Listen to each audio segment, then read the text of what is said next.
Hello guys! For today's video guys, we'll be unboxing Naruto Kayu package. So I bought 24 pieces of Naruto Kayu box and this is what we got. Maybe we will get some freebies or not. I don't know guys.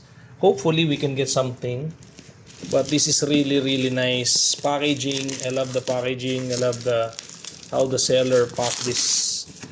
He put some. Ooh, let's go. We got some freebies from the supplier. Okay, we got this. I don't know what is this shit. Oh, okay. Album. This one is a card album, guys. Okay, very nice card album. Thank you for that. But I don't like that. I want more packs. Hopefully, if you will get me freebies, you give me more packs. Oh, he did not give more packs. Because I think this one is 24 already.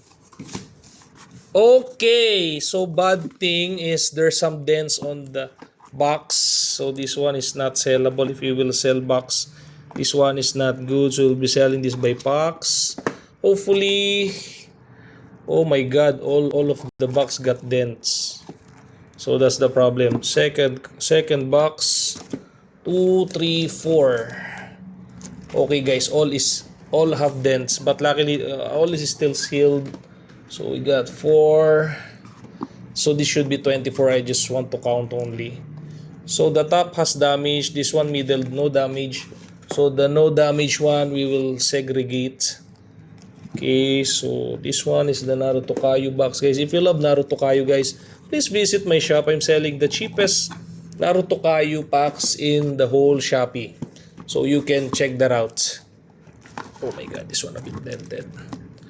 Okay, a bit dented. 5-3. 5-3. Okay, let's count later.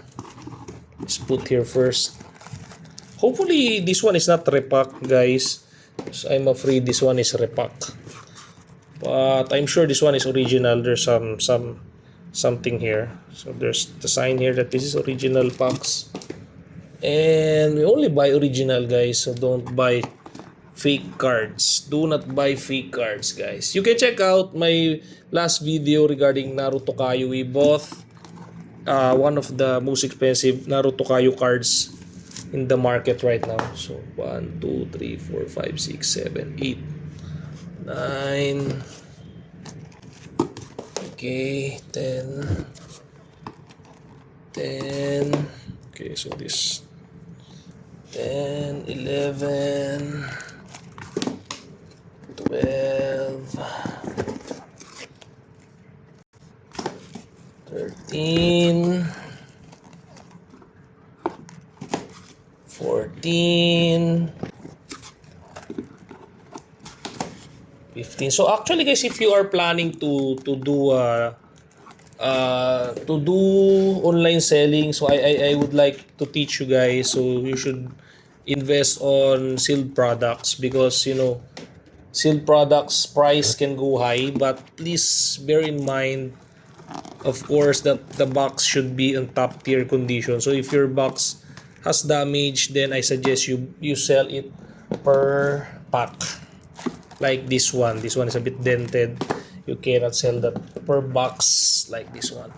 So overall, it should be 24. So let's count. 1, 2, 3, 4, 5, 6, 7. 7 times 2 is 14, 15, 16, 17, 18, 19, 20, 21, 22, 23, 24, 24. So it arrived in 24 box, nothing more, nothing less.